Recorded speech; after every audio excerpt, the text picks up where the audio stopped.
ही कथा माझी स्वयंलिखित आहे, त्यामुळे कोणीही कॉपी करू नये. सर्वांना नमस्कार. रॉयल शेतकरी या कथेचा 109वा भाग आज अपलोड होत आहे. तरी सर्वांनी कथा आवडल्यास आपल्या चॅनलला नक्की भेट द्या. लाईक करा, शेअर करा, कमेंट करा आणि सबस्क्राईब तर नक्कीच करा. तर रेंज नव्हती, त्यामुळे अपलोडिंगला उशीर झाला आहे. तर वळूयात आपल्या कथेकडे. चैतन्य आणि अस्मी खूप दिवसांनी म्हणजे जवळपास 1 महिन्यानंतर एकत्र आले होते. तर चैतन्यने अस्मीला खूप खूप सतावले होते आणि तिला तशीच मिठीत घेऊन झोपला होता. पण झोप नव्हती आली दोघांना. तीही त्याचा हात स्वतःच्या पोटावर घट्ट आवळत म्हणाले, "अहो, तुम्ही परत जाणार का?" तो म्हणाला, "हो, अजून 2 दिवसांनी." आणि तिचा चेहरा नाराज झाला. तिने लगेच त्याचा हात बाजूला काढून म्हणाली, "ठीक आहे, झोपा मग. आरामाची गरज आहे तुम्हाला." असं म्हणून ती जरा बाजूला झाली, स्वतःचे कपडे घातले. पण आता ती आणि तो खूप दिवसांनी एकत्र आले म्हटल्यावर तो थोडीच तिला लगेच अशी सोडणार होता. तो पण स्वतःचे कपडे घालून तिच्या उघड्या कमरेवर हाताने जरा आवकाने दाबून खांद्यावर किस करत म्हणला, "काय ग? काय झालं? काय चुकले का माझे का?" ती म्हणाली, "काही नाही, तुम्हाला जायचे आहे ना? मग खूप तुमची सवय लागली ना, जवळ असले की मग मला झोप येणार नाही म्हणून म्हटलं." आणि चैतन्य गालात हसत म्हणाला, "नक्की ना? तेच ना?" ती म्हणाली, "हो, नक्की तेच." तसं त्याने तिच्या कमरेवर हळूच एकदा किस केला. तशी ती त्याच्या ओठांच्या थंडगार स्पर्शाने शहारले आणि म्हणाली, "अहो, पुरे हो, आता झोपा." तो म्हणला, "तू झोप ना, मला हवं तेव्हा मी झोपेल आणि मी हवं ते करेल." असं म्हणून त्याने तिला तशीच बेडवर ढकलून दिलं आणि तिचे पाण्याने डबडबल्या डोळ्यांतले अश्रू गालाव ओघळले होते तिच्या आणि त्याने ते त्याच्या ओठांनी पुसून टाकायला सुरुवात केली. आता ती त्याला अडवत नव्हती, पण साथही देत नव्हती आणि साथ देत नाही हे पाहून तो तिला म्हणला, "अगं काय हे? मी हे बघायला आलो होतो का? मला ना तुझ्यावर मन भरून प्रेम पण करता येत नाही बघ. जरा तरी हस ना." पण ती काही केल्या हसे ना. तसं चैतन्य तिला गुदगुल्या करत म्हणलं, "ए अस्मी, तुला एक विचारू का?" ती फक्त एवढंच म्हणाली आणि स्वतःचा चेहरा झाकून घेत होती. पण तो म्हणाला, "ए, आधी ते हात बाजूला काढ, मला खूप महत्त्वाचं बोलायचं आहे."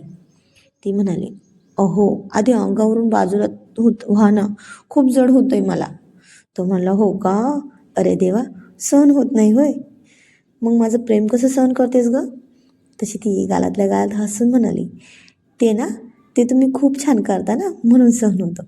तो म्हणाला, "असं होय? खरंच?" ती म्हणाली, "हो, खरंच."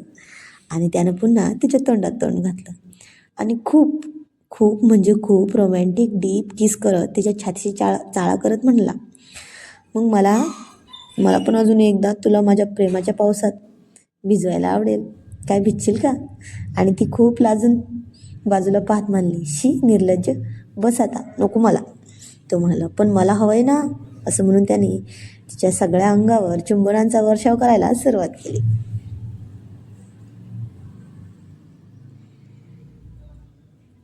चैतन्यने अस्मीच्या केसातून हात फिरवत तिचा चेहरा आपल्या हाताच्या ओंजळीत घेतला. तो तिच्या डोळ्यात डोळे घालून हळूवार आवाजात म्हणाला, "अस्मी, मी 2 दिवसांनी जाईन ना ग, पण माझं मन मात्र ना कायम तुझ्यापाशीच असतं ग आणि इथंच रेंगाळत असतं. तुला वाटत तुला वाटतं मी तुला सोडून सुखाने राहतो ना तिथे गेल्यावर? प्रत्येक क्षणाला तुझा चेहरा समोर असतो अगं माझ्या." अस्मी काहीशी लाजत पण तक्रारीच्या सुरात म्हणली, "मग मग कशाला जाता? तिथे गेल्यावर तर साधा फोन करायला पण वेळ नसतो तुम्हाला माझ्यासाठी. मला इथे एकटं कसं वाटतं त्याची कल्पना आहे का तुम्हाला?" आणि चैतन्य तिच्या कपाळावर एक प्रेमळ किस करत म्हणाला, "वेडी आहेस का तू? जितकी तू माझ्यासाठी झुरतेस ना, त्यापेक्षा जास्त मी तुला मिस करतो, कळलं? आणि आता हे दोन दिवस फक्त तुझे आणि माझे आहेत. यात तिसरं कुणीही नसेल. अगदी तुझी नाराजी सुद्धा नकोय मला, कळलं?" त्याने तिला तशीच अधिकारानं जवळ ओढलं. अस्मीनेही आता आपला सर्व विरोध सोडून दिला होता. तिने तिचे हात त्याच्या गळ्याभोवती गुंफले आणि त्याच्या खांद्यावर डोकं टेकून म्हणाली, बरं बाबा, मान्य केलं. पण एक एक वचन द्या, गेल्यावर रोज रात्री माझ्याशी असंच गोड बोलणार जसं आता बोलताय. आणि चैतन्य तिच्या गालावर हलकी चापट मारत म्हणलं, फक्त बोलणारच नाही तर तुला स्वप्नात येऊन भेटायलाही भाग पाडेल, जमेल का? आता सांग, अजून किती वेळ ही लाडकी सून अशीच लाजत राहणार आहे?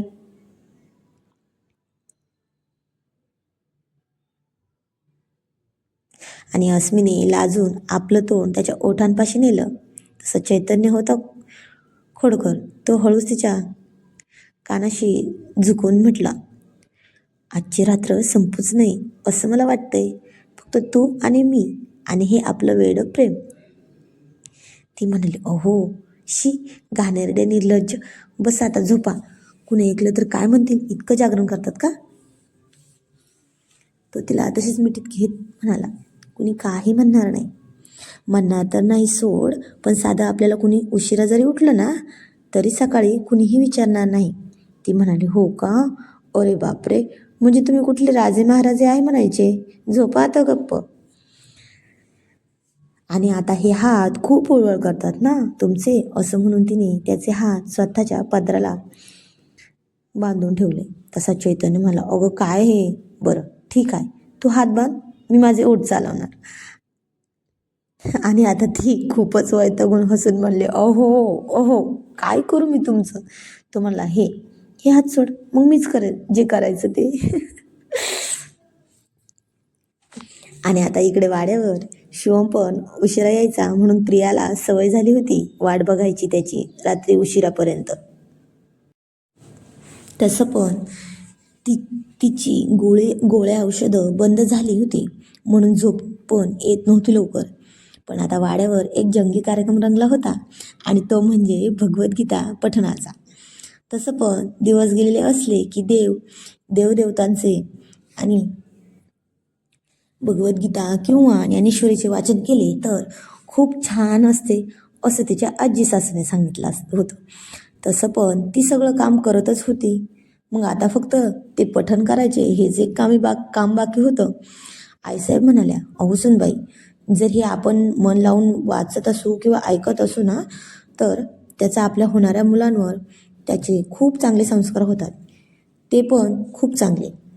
आणि आता त्यात आपल्याला 2-2 होणार आहेत, आणि आपल्या घरी 2-2 पाहुणे येणार आहेत ना, मग कसं सगळं एकदम संस्कार पण रॉयल हवेत ना.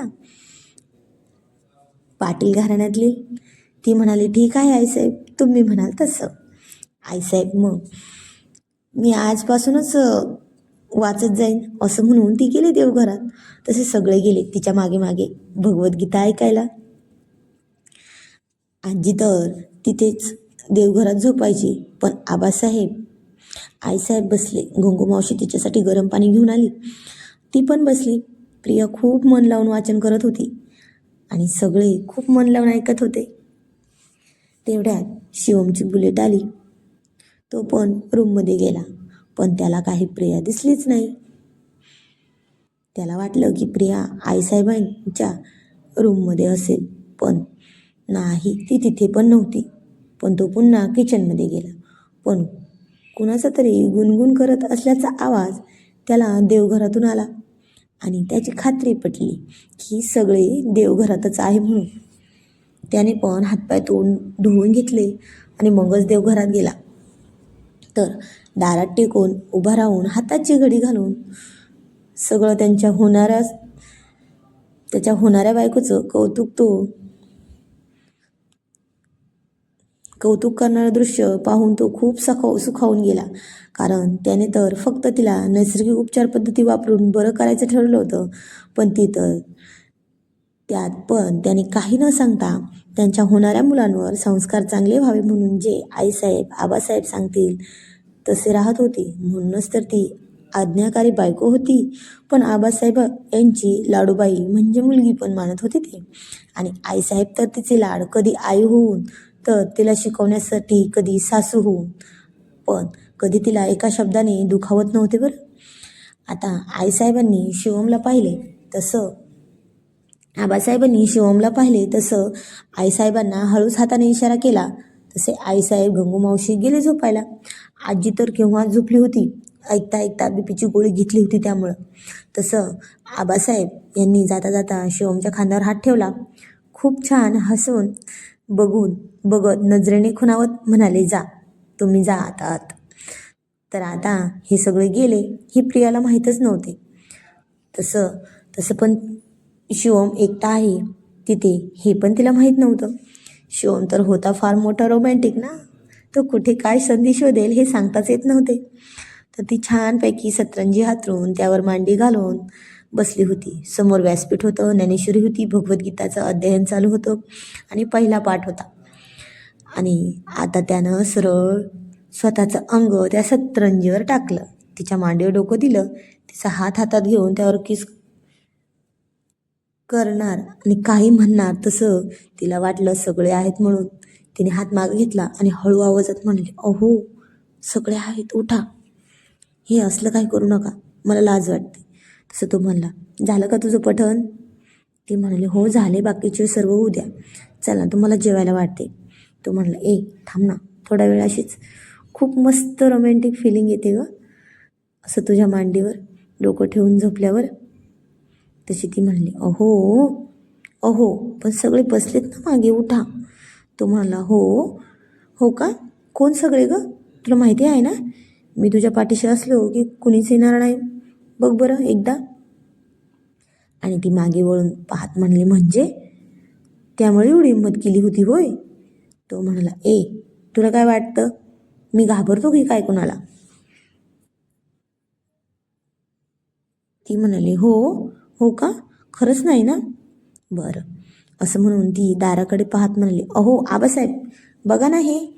तसं तो खूप गडबडून उठून बसत दाराकडे पाहत म्हणला, काही नाही आबासाहेब, ते मी हे पण. तिथे तर कुणीच नव्हते. प्रिया त्याला हसून पाहत अंगठा उलटा दाखवत बाहेर जात म्हणाली, ओहो न घाबरणारे पाटील बघा, भीतीने ततपप झाली त्यांची. आणि तो म्हणाला, प्रिया की बच्ची सारखी फसवतेस, असं म्हणून तिच्या मागे किचनमध्ये गेला. तर ती त्याच्यासाठी गरम बाजरीची भाकरी बनवताना पाहून म्हणाला, आता सुटलीस तू तुझ्या हातपिठाची आहे म्हणून, पण आता ना ती पण नावाची प्रिया होती, ती पण काही कमी नव्हती आणि चेष्टा करायला तर त्याच्याकडून शिकली होती. ती तसेच हात कमरेवर ठेवून म्हणली, हो का, नाहीतर काय केलं असतं हो तुम्ही? तिचा तो रुबाब पाहून तो म्हणला, मला टस्सल देणं बंद करा, नाहीतर उगीच रडशील.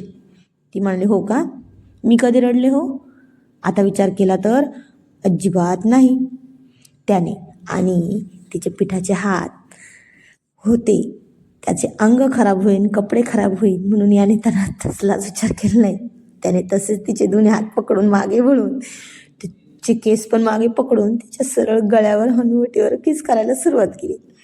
आणि आता ती घाबरली आणि ती म्हटली, अहो नको ना, सोडा, भाकरी करपेल, सोडा ना. तो म्हणाला, मी करपेली भाकरी खाईल, पण ही जी तुम्हाला सारखी चिडवतेस ना ती बंदच करतो आज. बंदच करतो की नाही बघच. आता ती नाटक करत म्हणली, पोटात लागेल सोडा. त्याने पटकन सोडून दिलं आणि तो म्हणाला, खूप चालाक आहेस ग, काही ना काही निमित्ताने सुटकेस पात्र होतेस ना. तशी ती ओठांचा चंबू करून डोळे बारीक करून म्हणली, हो मग. तिने एक भाकरी भाजलेली खाली घेतली, दुसरी करायला घेतली तसं शिव म्हणला, एकच बस मला. ती म्हणाली, अहो एक कशी खाणार, त्यात भरेल का पोट? तो तिच्या कमरेत हळूच मिठी मारत म्हणला, नाही पण तुला पण खायचं आहे ना, मग भरेल पोट. तसं ती लाजून त्याच्या हातावर हलकी चापट मारली, शी निर्लज्ज कुठले, सारखं तुम्हाला मीच हवी असते का हो? मला तर असं वाटतं ना आत्ताच आईच्या घरी जावं डिलिव्हरीसाठी. आणि आता तो तेच हात तिच्या गळ्यावर आवळत म्हणला, हो का, जा, मला सोडून जाणार का, जा, केव्हा जाशील, आता सोडून येऊ तुला? ती म्हणली, अहो आधी गळा सोडा, गळा सोडताय, दाबताय, सोडा ना तो. किती चिडत होता हो, मी नुसतं जायचं म्हणाले तर. मी काय केले आता लगेच? आता तो खूप चिडला होता. ती माहेरी जायचं म्हणाली की त्याने स्वतःचं ताट स्वतः वाढून घेतलं. तसाच किचनमध्ये किचन ओट्यावर बसून जेवण करणार होता. पण त्याला माहिती होतं की प्रिया पण जेवली नसेल म्हणून. त्याने पहिला घास भाजीत बुडवून तिच्या ओठांकडे नेला. तिने तो लगेच खाल्ला, पण तो काही बोलेना म्हणून तिने त्याच्या बोटं पण चावली, तरी तो काही बोललाच नाही. जेवण झालं दोघांचं. तो गेला रूममध्ये. ती पण गेली किचनावरून. पण आता पाटील जरा फुगले होते, भिजलेल्या हरभऱ्यासारखे टम्म. हे प्रियाला कळलं होतं. त्याने तसंच त्याचा सगळा हिशोब लॅपटॉपवर करत बसला होता आणि तसाच खुर्चीवर बसून होता. पण प्रिया रूममध्ये अजून पण शांत नव्हती, कारण त्याने आज फिरायला नेलंच नव्हतं ना. तसं पण त्याने सक्त ताकीद दिली होती की जेवून लगेच झोपायचं नाही, म्हणूनच तर ती रूममध्ये चक्रा मारत होती. तसं पण तिचा तो पैंजणांचा आवाज त्याच्या कानाला खूप आवडायचा. पण त्याची सटकली की तो कुणाच्या बापाचा नसतो ना. तो जरा चिडून म्हणला, काढ ते पैंजण, खूप डोकं खाल्लंय आहे त्याने या. पण ती त्याला खूप राग आला आहे हे पाहून म्हणाली, मी का काढू? मला आवडतात. माझ्या अहोंना पण आवडतात खूप. आणि तुम्हाला आवडत नाहीत ना, तर तुम्ही कान बंद करून घ्या. तो म्हणला, ठीक आहे. असं म्हणून तो उठला आणि तिला पकडून तो खरंच पैंजण काढणार हे तिला कळाले होते. तशी ती पटकन बाथरूममध्ये शिरली आणि शिवम आत येणार तसं दार बंद केलं. तो दार वाजवत म्हणला, प्रिया दार उघड हं. खूप डोक्यात जाशील ना, नाहीतर माझ्या तू. उघड दार.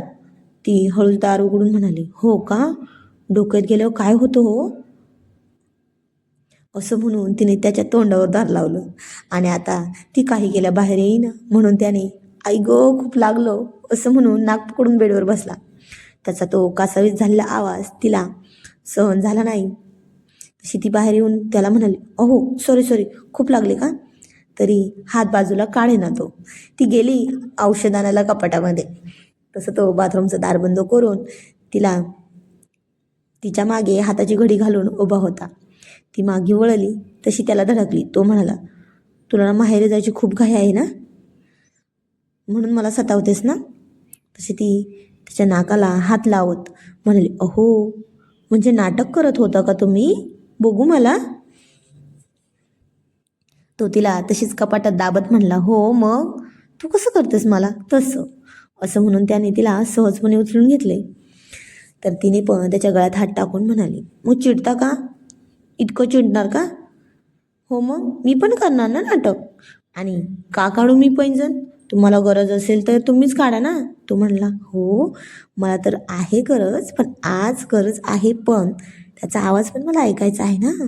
तसं म्हणून त्याने तिला तशीच बेडवर टेकवली. तो बाजूला होणार तसं तिने त्याची कॉलर पकडून ठेवत म्हणली, अहो माझं तुमच्यावर प्रेम अजिबात नाही. तो म्हणला, हो का? नसू दे हं, पण माझं आहे, तुझ्यावर नाही. तर असं म्हणून त्याने तिच्या पोटावरची साडी बाजूला करून तिथेच किस करत म्हणाला, या बाळांवर आहे, तुझ्यावर नाही. तसं ती त्याच्या केसांतून खूप प्रेमाने हात फिरवत म्हणले, अहो तुमची दाढी टोचते, मग खूप कसं तरी होतं, उठा. तसं तो तसाच किस करत करत तिच्या कानापाशी येऊन म्हणला, काय होते मला माहिती आहे ना. असं म्हणून त्याने तिच्या तोंडात तोंड घातलं.